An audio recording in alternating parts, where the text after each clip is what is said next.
గ్రంథం 2వ అధ్యాయము 24వ వచనములో ఆఖరి మాటలు ధ్యానించబోతున్నాం. మీ పైన మరి ఏ భారము పెట్టను అని తుయతైరా సంఘములో ఉన్న కొద్ది మంది విశ్వాసులతో ప్రభువు మాట్లాడుతున్న మాట. తుయతైరా సంఘములో చాలా కొద్ది మంది విశ్వాసులు దేవుని ప్రేమ కావాలని కోరుకున్న వారిగా కనిపిస్తున్నారు. కొద్ది మంది విశ్వాసులు దేవుని మార్గమే నాకు ఇష్టమని ప్రకటించిన వారిగా కనిపిస్తున్నారు.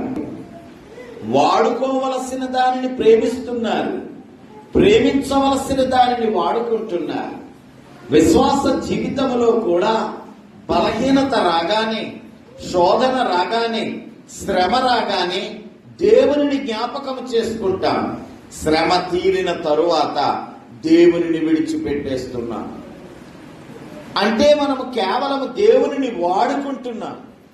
నాకేదో అవసరం వచ్చింది, మీకెవరికో ఒకరికి ఫోన్ చేస్తున్నాను, అంతేగాని ప్రతిరోజు ఫోన్ చేసి ఎలా ఉన్నావు నాన్న, బయటకు వెళ్ళావా లేదా, ఆరోగ్యం బాగుందా లేదా అని అడగడాన్ని ప్రేమించడం అంటారు.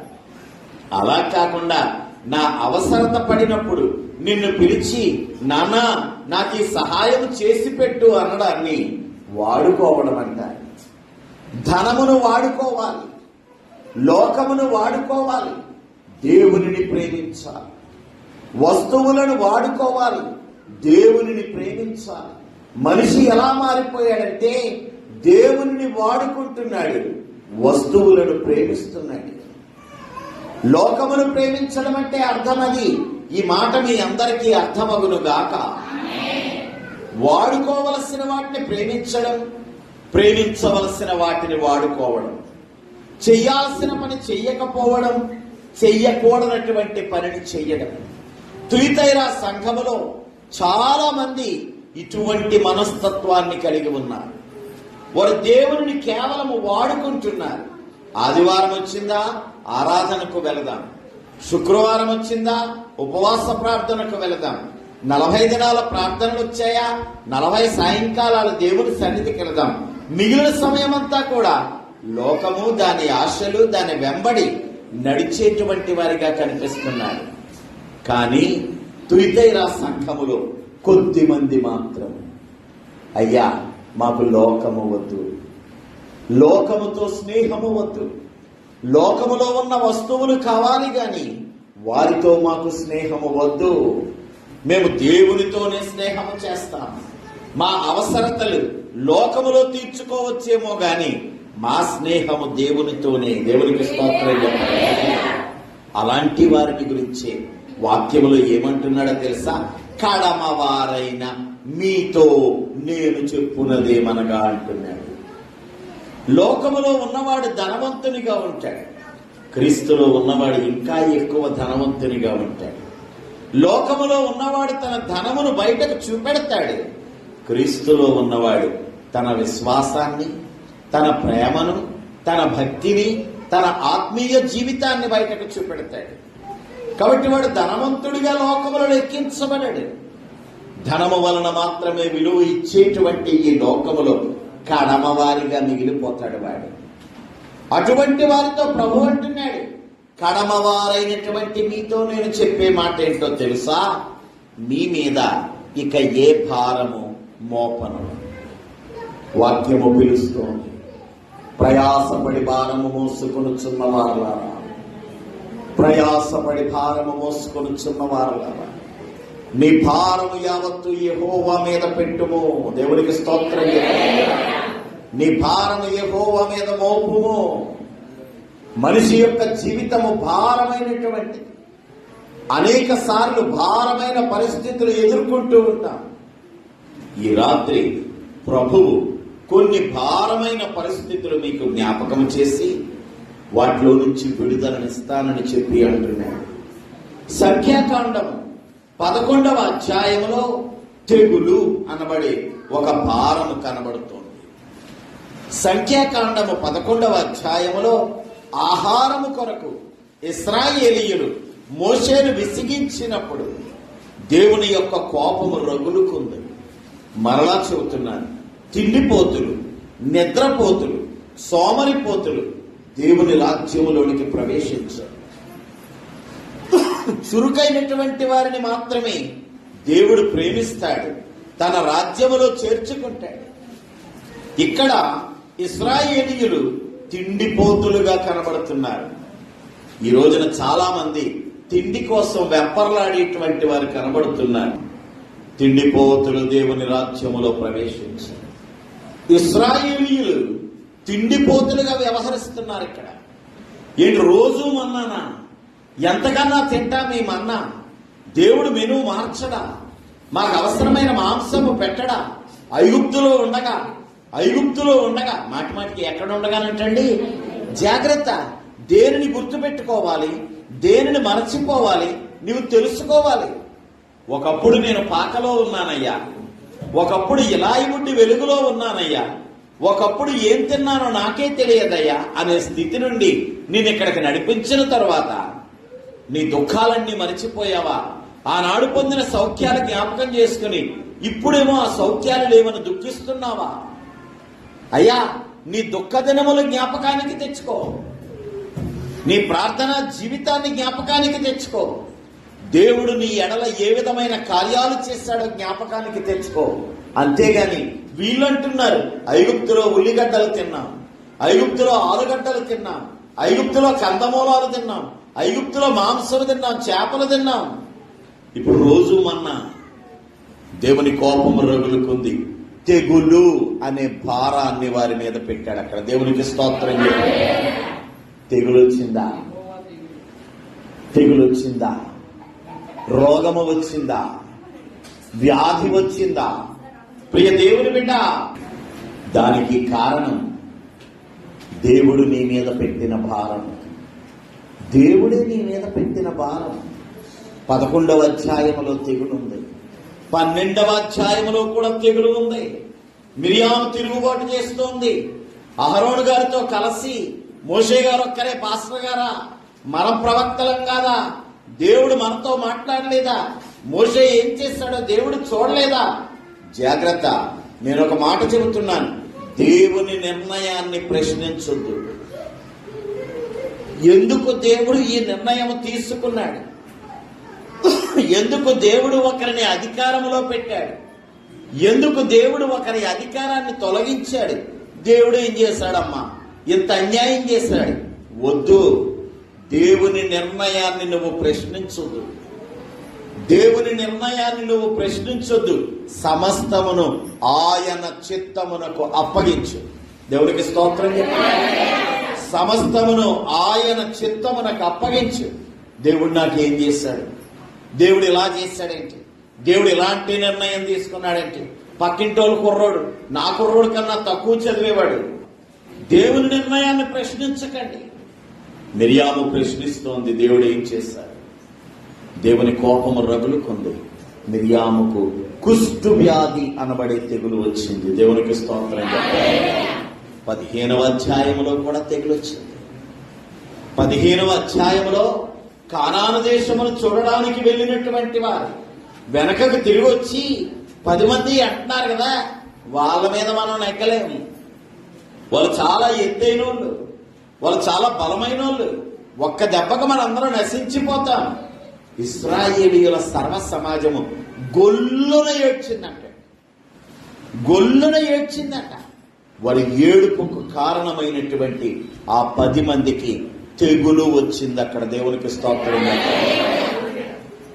దేవుడు నీ మీద తెగులు అనే భారాన్ని పెడుతున్నాడు.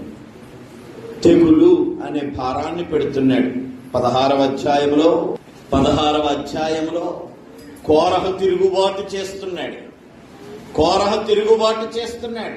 కోరహును సపోర్ట్ చేసిన వారందరూ కూడా తెగులు చేత నాశనమైపోయినట్టుగా అక్కడ భూమి చీలిపోయి కోరహు, దాతాను, అబీరాముల కుటుంబములు మింగివేయబడినట్టుగా మనం చూస్తున్నాం.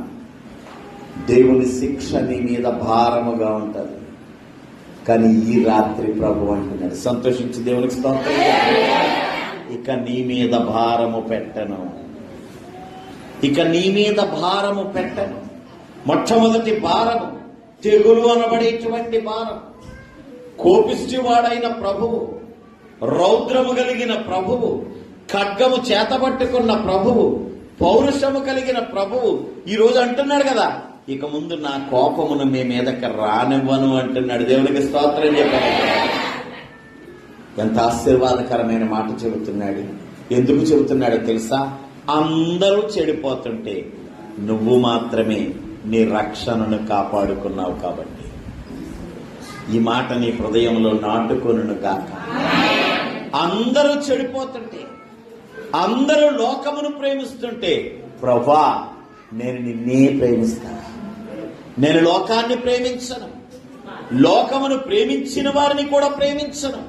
అయ్యా నీ సిలువను ప్రేమిస్తా, నీ వాక్యమును ప్రేమిస్తా, నీ మాటను ప్రేమిస్తా, నీ మార్గములను ప్రేమిస్తా, ప్రభువా నేను నిన్నే ప్రేమిస్తా అనే బలమైన తీర్మానంతో నువ్వు నడుస్తున్నావా?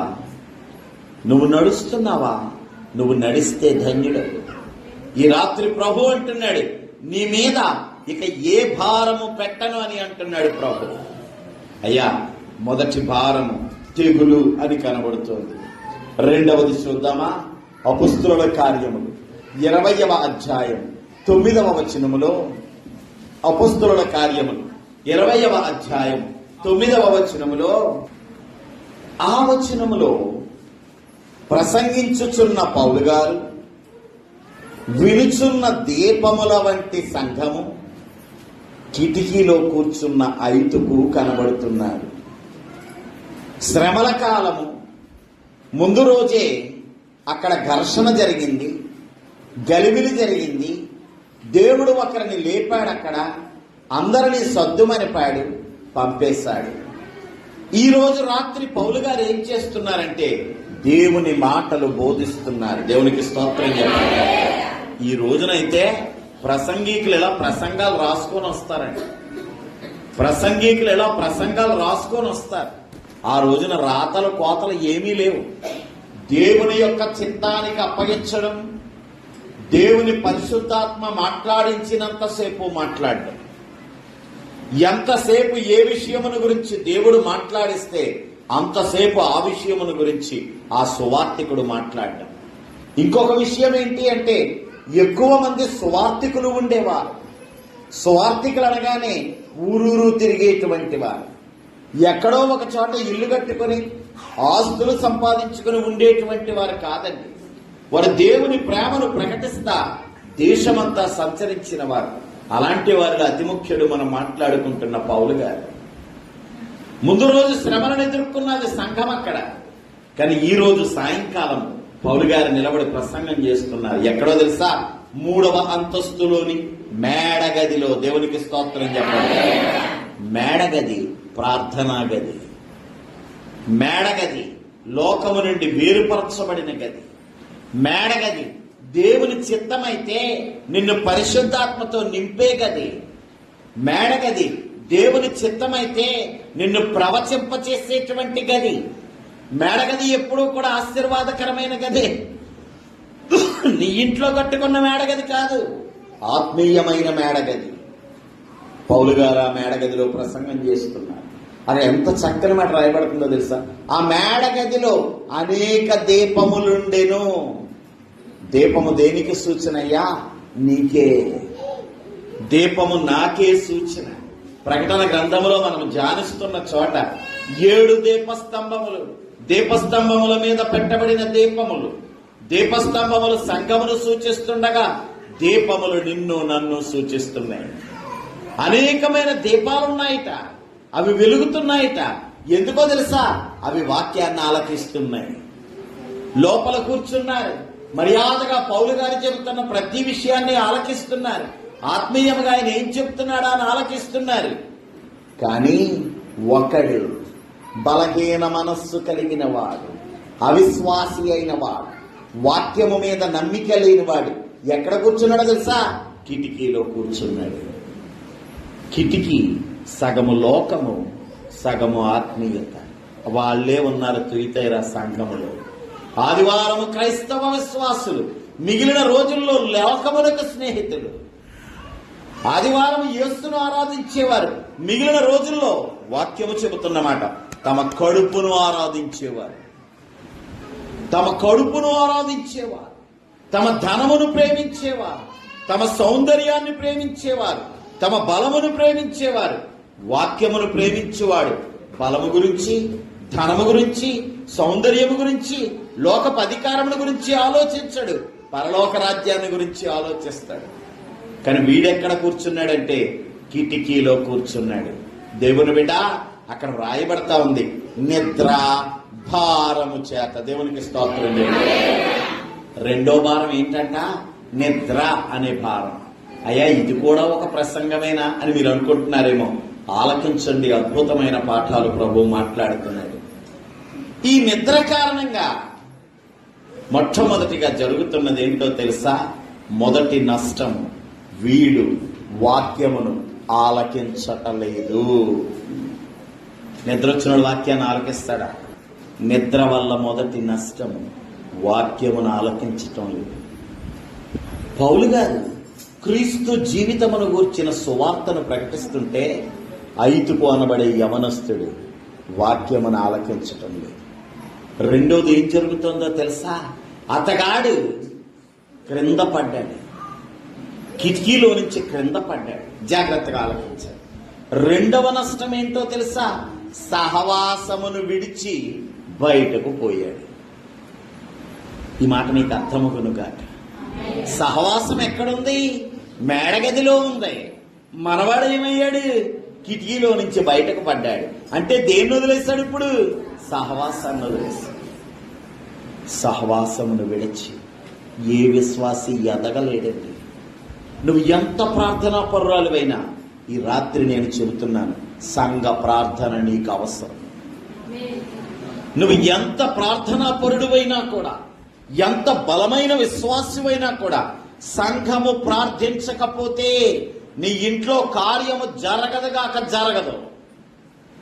నీవు సహవాసమును అంటి పెట్టుకుని ఉండాలి.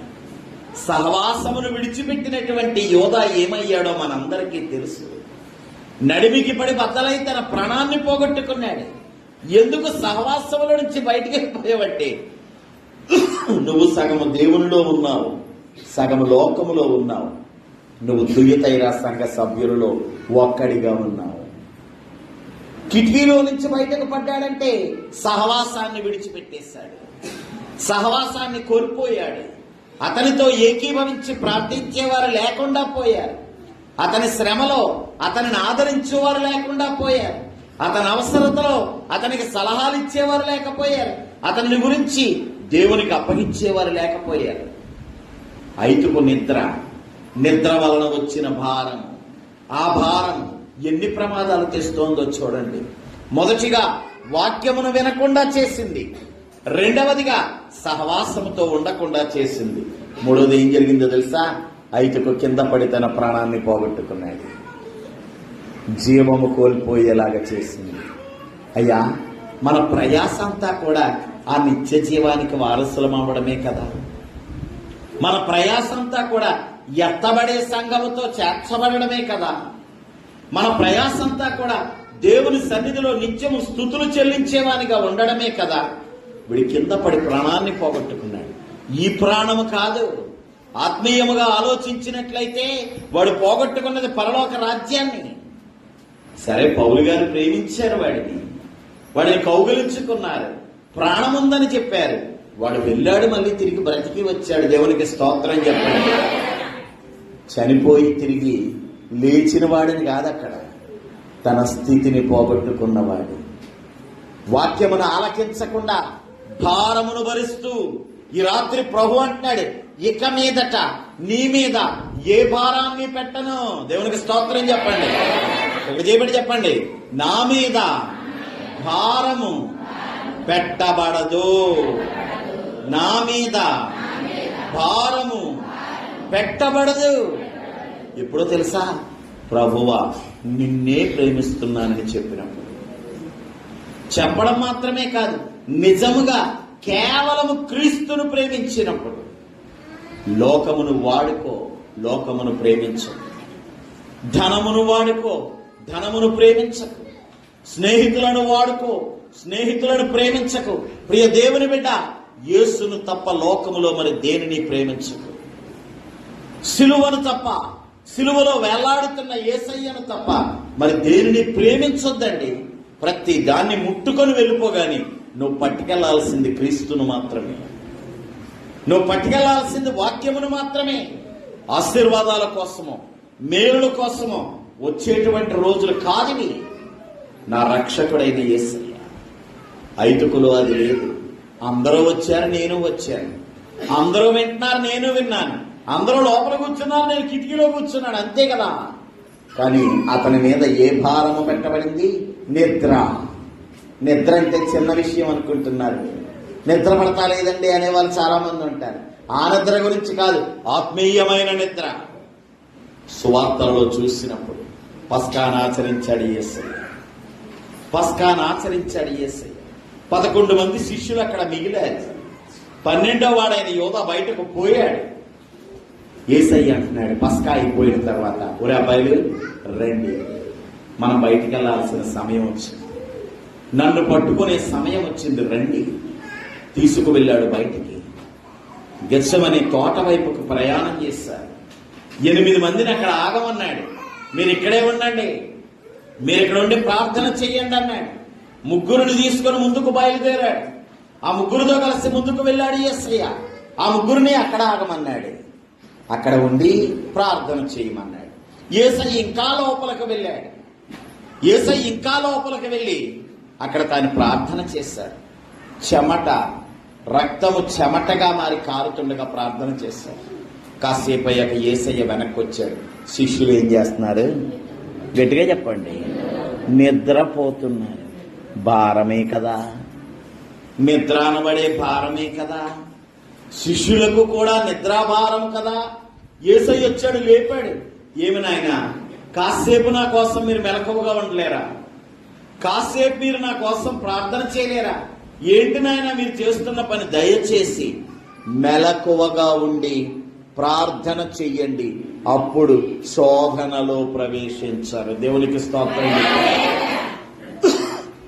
నీ మీద గనక నిద్ర అనే భారము వచ్చిందంటే ఈ రాత్రి ప్రభు అంటున్నాడు, నీవు శోధించబడతావు.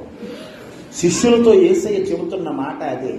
శోధనలో ప్రవేశించకుండునట్లు మెలకువగా ఉండి ప్రార్థన చెయ్యండి. శిష్యులకు ఆ మాట చెప్పారు గాని శిష్యులు నిద్రపోతూనే ఉన్నారు, భారమును భరించలేక. ఎందుకో తెలుసా? శిష్యులు ఆ గడియ వరకు కూడా నిజముగా యేసయ్యను ప్రేమించలేదు. వారు యేసయ్యను ప్రేమించలేదు తల్లి. ఈ రాత్రి ప్రభు అంటాడు, నువ్వు నిజముగా ప్రేమిస్తే, యేసు తప్ప లోకములో నాకెవ్వరూ వద్దు అనే మాట నువ్వు చెప్పగలిగితే, యేసయ్యను తప్ప మరెవ్వరినీ కూడా నువ్వు ప్రేమించకుండా విడిచిపెట్టగలిగితే, ఇక ముందు నీ మీద ఏ భారమును మోపను. దేవునికి స్తోత్రం చెప్పాలి. తెగులు ఒక భారము, కరువు ఒక భారము, అవసరతలు ఒక భారము. అయ్యా చెప్పుకుంటూ పోతే శత్రువులు పెద్ద భారము. రోడ్డు అంటే వెళ్తా ఉంటే తుపుక్కు మన ఉమ్ములేస్తా ఉంటారు. రోడ్డు అంటే వెళ్తా ఉంటే వెనకాతల నీళ్లు జల్లుతా ఉంటారు. రోడ్డు అంటే వెళ్తా ఉంటే అబ్బో భక్తులు వెళ్ళిపోతున్నారని చెప్పి హేళన చేస్తారు. నీ శత్రువు నీకొక భారము, నీ వ్యాజ్యములు నీకొక భారము. రకరకాలైనటువంటి గొడవలు నీ మీద, రకరకాలైనటువంటి నిందలు నీ మీద, రకరకాలైన సమస్యలు నీ కొరకు సృష్టిస్తుంది లోకం. ఇవన్నీ కూడా భారమే. అయ్యా ఈ రాత్రి ప్రభువు 2 రకాల భారాలు చెబుతున్నాడు. ఒకటి తెగులు అనబడే భారము, రెండవది నిద్ర అనబడే భారము. తెగులు దేవుని యొక్క హస్తము నీ మీదకి శాపకరమైన రీతిలో వచ్చినప్పుడు కలిగేది. ఈ మాట సరిగ్గా అర్థం చేసుకో. దేవుని యొక్క హస్తము నిజానికి నీకు భద్రతనివ్వాలి. కానీ ఎప్పుడైతే నీవు పాపము చేస్తావో దేవుని హస్తము నీ మీద భారముగా మారిపోద్దని వాక్యమే చెబుతుంది. దేవుని హస్తము భారముగా మారిపోతాయి. ఎప్పుడయ్యా అంటే యేసయ్యను ప్రేమించకుండా లోకమును ప్రేమించడం. యేసయ్య బోధను ప్రేమించకుండా లోకపు బోధను ప్రేమించినప్పుడు, యేసయ్య మార్గములను ప్రేమించకుండా లోకపు మార్గములను ప్రేమించినప్పుడు, ప్రియ దేవుని బిడ్డ, తుయతైరా సంఘములో ఎక్కువ మంది లోకమును ప్రేమిస్తున్నారు, కొద్ది మంది యేసయ్యను ప్రేమిస్తున్నారు. వారికి దేవుడు వాగ్దానము చేస్తున్నాడు, నీ మీద ఇంకా ఏ భారమును నేను పెట్టను. తెగులు అనే భారము నీ జీవితంలో లేకుండును గాక. కరువు అనే భారము నీ జీవితంలో లేకుండును గాక. ఐదుకు నిద్ర కారణంగా కోల్పోయినట్లుగా నిద్ర అనబడే భారము నీ జీవితంలో లేకుండును గాక. అక్కర అనే భారము నీ జీవితంలో లేకుండును గాక. శత్రువు అనబడే భారము నీ జీవితంలో లేకుండును గాక. వ్యాజ్యం అనబడే భారము నీ జీవితంలో లేకుండును గాక. అక్కర అనబడే భారము నీ జీవితంలో లేకుండును గాక. చింత అనే భారము నీ జీవితంలో లేకుండును గాక. ఇశ్రాయేలీయుల భారమును జ్ఞాపకం చేసుకో. దేవుని చేత శిక్షించబడుతుంది. దేవుని హస్తం, వారికి భద్రతనిచ్చే హస్తం వారి మీద భారముగా మారినప్పుడు వారు అనుభవించిన తెగుళ్ళు జ్ఞాపకం చేసుకో. ఐదుకు అనుభవిస్తున్న నిద్ర అనబడే భారమును జ్ఞాపకం చేసుకోండి. వాక్యమునకు దూరం చేసి, సహవాసమునకు దూరం చేసి, ప్రార్థనకు దూరం చేసి, దేవుని రాజ్యమునకు దూరం చేసి ఐదుకు కోల్పోయినటువంటి, శిష్యులు కోల్పోయినటువంటిది ఆ భారం ఇక నీ మీద పెట్టను. ఎందుకంటే ఈ 40 రోజులు గడిచేసరికి ప్రభువే నా స్నేహితుడు అని చెప్పు. ప్రభువును తప్ప నేనెవ్వరిని ప్రేమించను అని చెప్పు. ప్రభువు మార్గమును తప్ప మరే మార్గమున నడవను అని చెప్పు. ప్రభువు చెప్పినటువంటి బోధ తప్ప మరే బోధ నేను ఆలకించను అని చెప్పు. ప్రభువే నా సర్వస్వం అని చెప్పు. కీర్తనకారుడైన దావీదు చెబుతున్నట్టుగా ప్రభువే నా ఆశ్రయము, నా కోట, నా కొండ, నేను నమ్ముకుని నా దేవుడని చెప్పు బిడ్డ. చెప్పడమే కాదు, నువ్వు అలా జీవిస్తే గనక ఈ రాత్రి ప్రభు అంటున్నాడు, నీ మీద ఉన్న ప్రతి భారమును మరెన్నడూ నేను పెట్టను. దేవుడు పెడితేనే అది భారము, దేవుడు తొలగిస్తే అది సులువే. భారం అనేటువంటిది నీ జీవితంలో ఉండదు. వేదన అనేది నీ జీవితంలో ఉండదు. చింత అనేది నీ జీవితంలో ఉండదు. కొదువ అనేది నీ జీవితంలో ఉండదు. కరువు అనేది నీ జీవితంలో ఉండదు. దేవుని బిడ్డ, దుర్బల పరిస్థితులను దాటి ఆశీర్వాదకరమైన పరిస్థితులలోనికి నీవు నడుచుదువుగాక. ప్రభువు భారము నీ మీద పెట్టకుండా నీ జీవితమును తేలికపరచునుగాక. ఈ 40 దినములు విడువక నడిచి ఈ ఆశీర్వాదమును నువ్వు పొందుదువుగాక. దేవుడు ఈ కొద్ది మాటలు మన వెనుకడిలో దీవించునుగాక.